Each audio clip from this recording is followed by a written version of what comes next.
Hi, everyone. Judge Andrew Napolitano here for Judging Freedom. Today is Monday, February 3rd, 2025. Professor Jeffrey Sachs will be here in just a moment. And just what can we expect when Prime Minister Netanyahu visits the White House later this week? But first, this.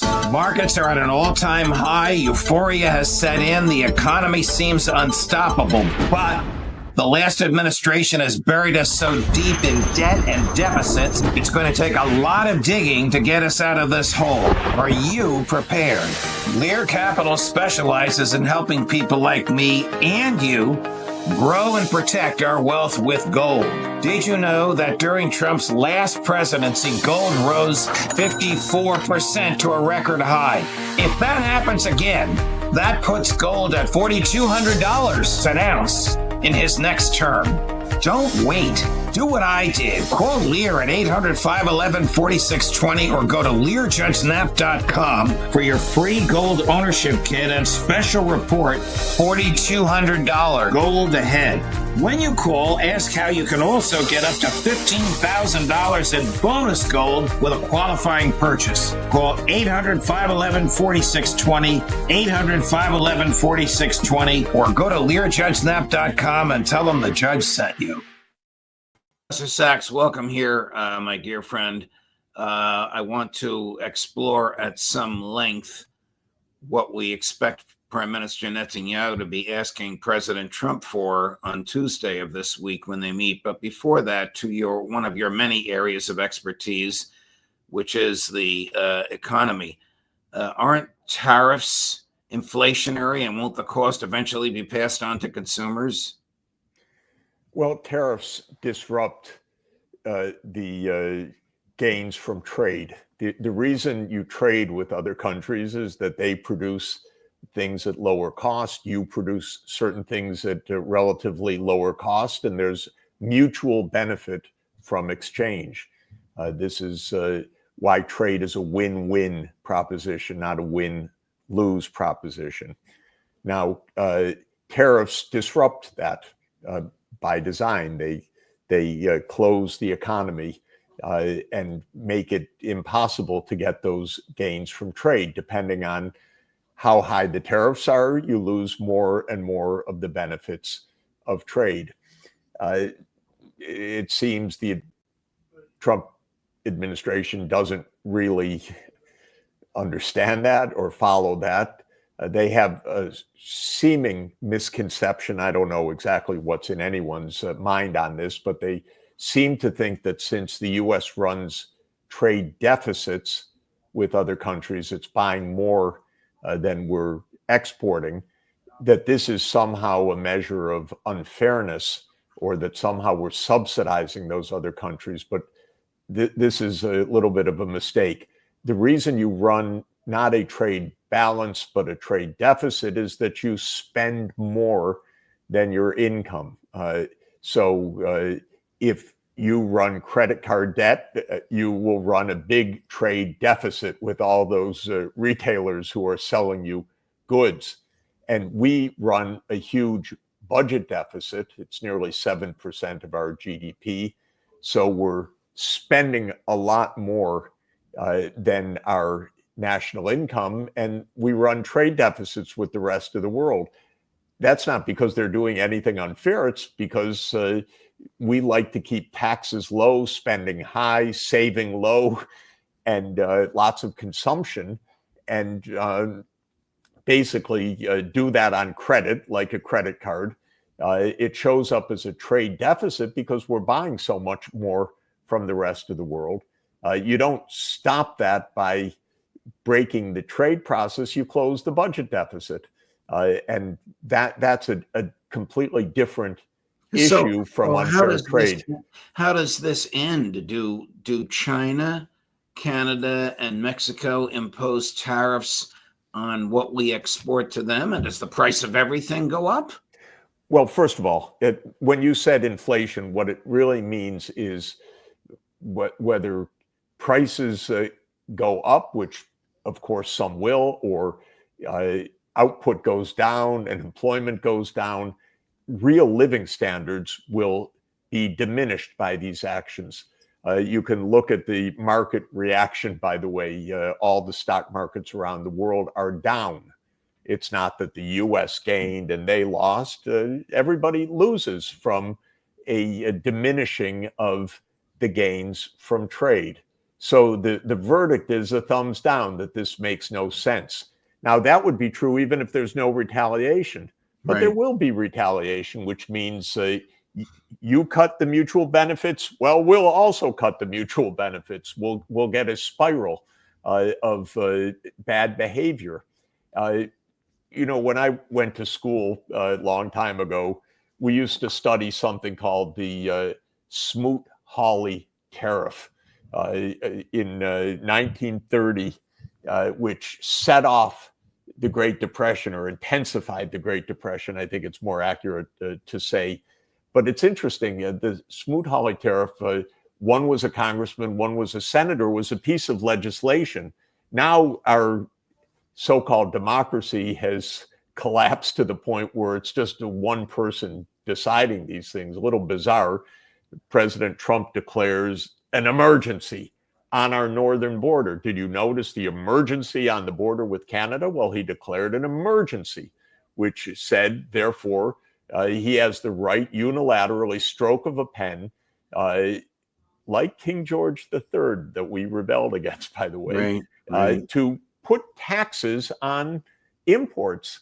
By the way, we had a Revolutionary War saying no taxation without representation. Here, the U.S. Congress has nothing to do with this. This is a declaration of emergency by one person and an executive order saying, based on that emergency, I'm putting on tariffs against our treaty obligations with Canada, with Mexico, and also with our largest trading partners. Profoundly unconstitutional.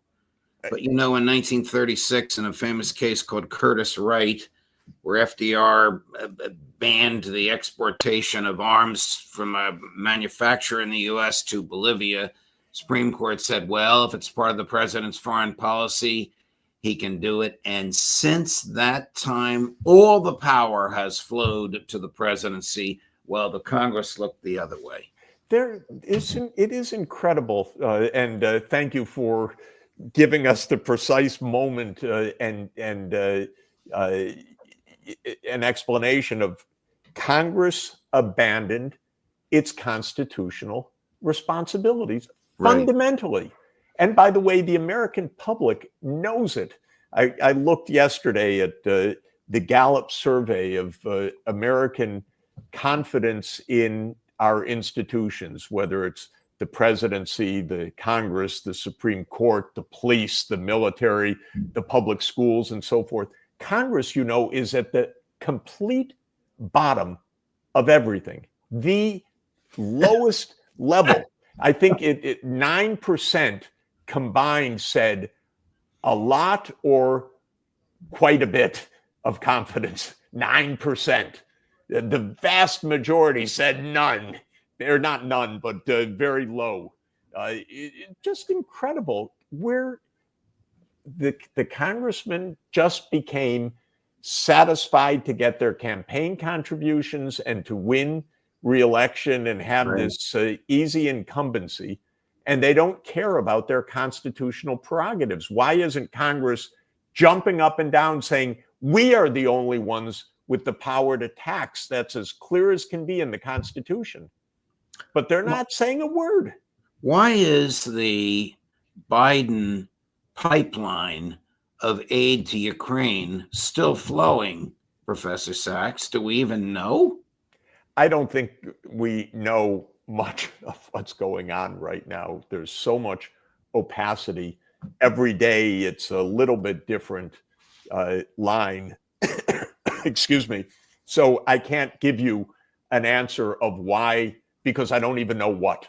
I don't really know what's happening in terms of, is military aid flowing and not, quote, civilian aid? Even Zelensky, by the way, who speaks nonsense by the day, by the bucketfuls, said, oh, most of that money never arrived. We don't even understand what has really happened to the more than $100 billion supposedly spent on Ukraine. There's no audits, there's no explanation, there's no nothing. And so I can't tell you, Judge, what's really happening to this at this moment. Why is it that the Hamas Israel ceasefire agreement has never been revealed in public? Well, there are supposedly secret promises here and there. Netanyahu supposedly to keep his extremist right-wing militaristic government in place, promised that after phase one, the war would resume. And so this is the story right now. And supposedly there are, or not supposedly, it's rumored that there are communications where the United States understood this or didn't understand this. We're in the swirl of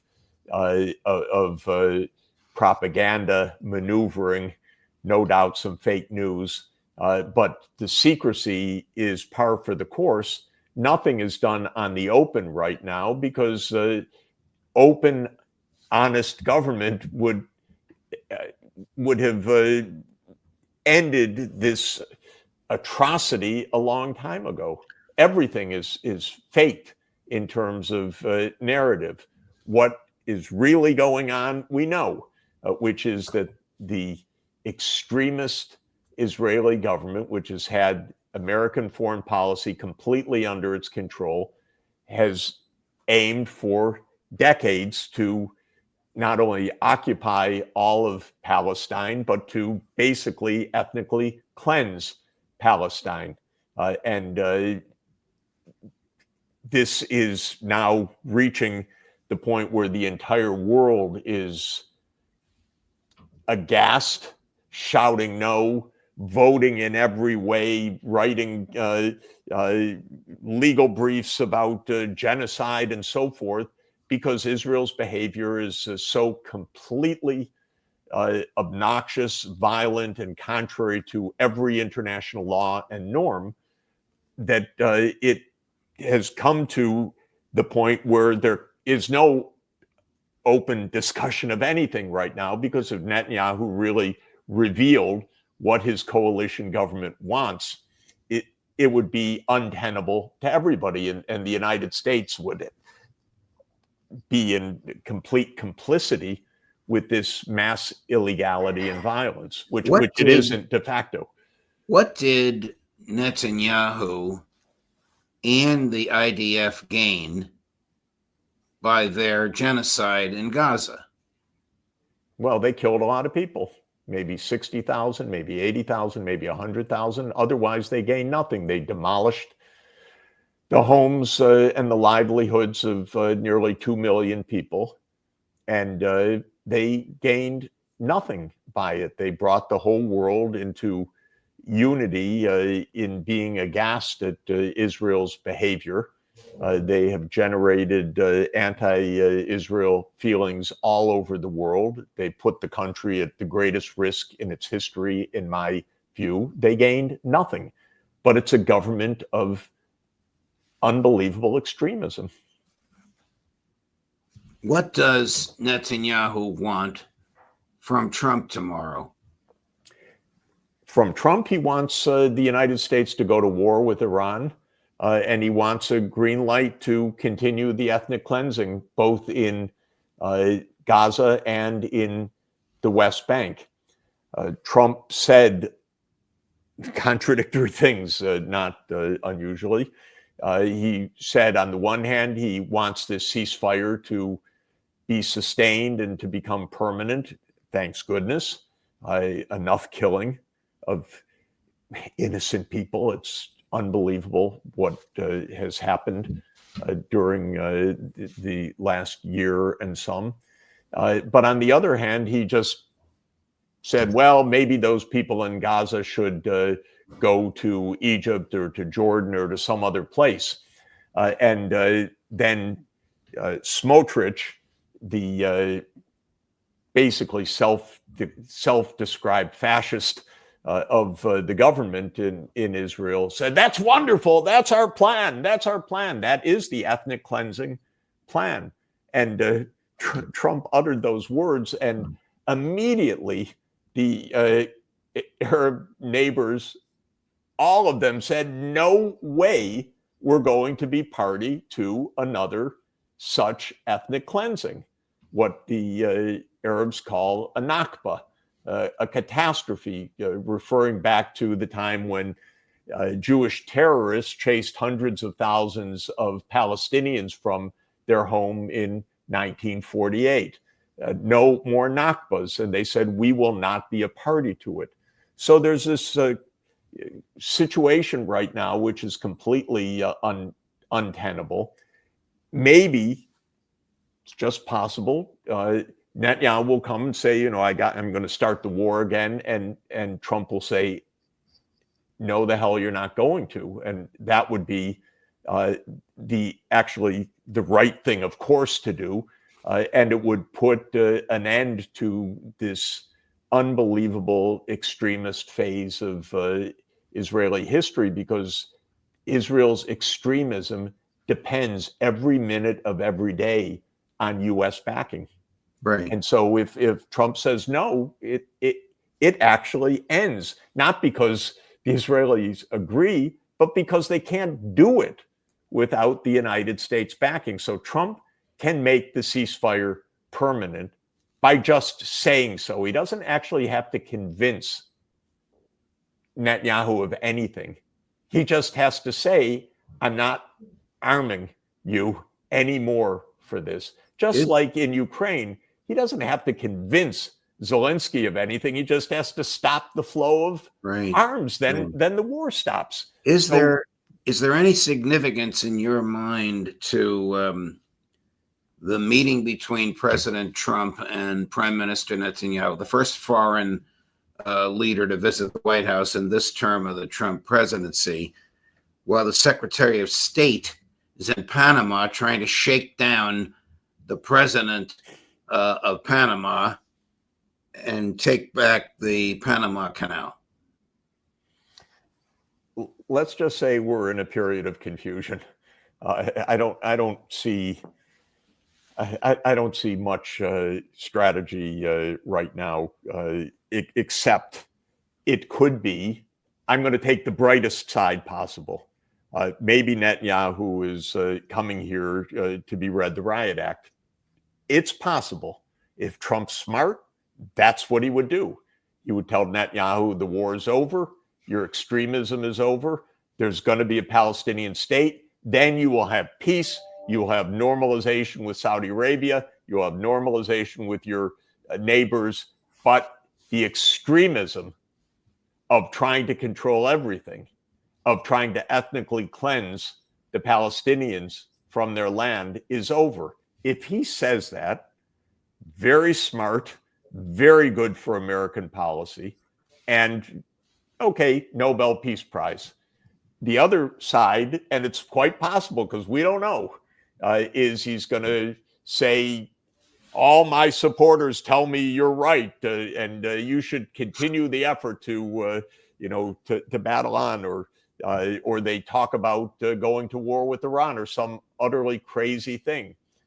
If we can take the president at his word that he wants peace, all I can say is he can achieve what he wants straightforwardly. Doesn't have to convince Netanyahu. All he has to do is say the United States is not going to be a party to Israel's wars of conquest. Right. Period. That's all he has to say. He could also tell Netanyahu there's going to be a Palestinian state. It's going to live next door to Israel. It's going to be with mutual security and an end to the militarism, because all of the neighboring countries agree with that. And so he can explain to the Israelis the most basic fact of life, which is that they need to learn to live in peace in the region and stop the idea of this greater Israel, which has been the center of this extremism for decades, and which has been Netanyahu's cause for decades, that he can do and Israel can do what it wants because the United States is in its palm. And if Trump is true to his claim of making America great again, he will restore American sovereignty and tell the truth to Netanyahu that the extremism is over. There will be two states, they will live in peace, and the Arab countries will normalize relations with Israel, something considered impossible, but it will happen quickly, but on the basis of the two-state solution. What do you think Netanyahu's reaction will be if Trump tells him tomorrow, oh, by the way, Bibi, we're opening up an embassy in Tehran? I would like to be there. Just to say for everybody listening about Iran, Iran has been seeking negotiations and peace deals and ways to reach the Trump administration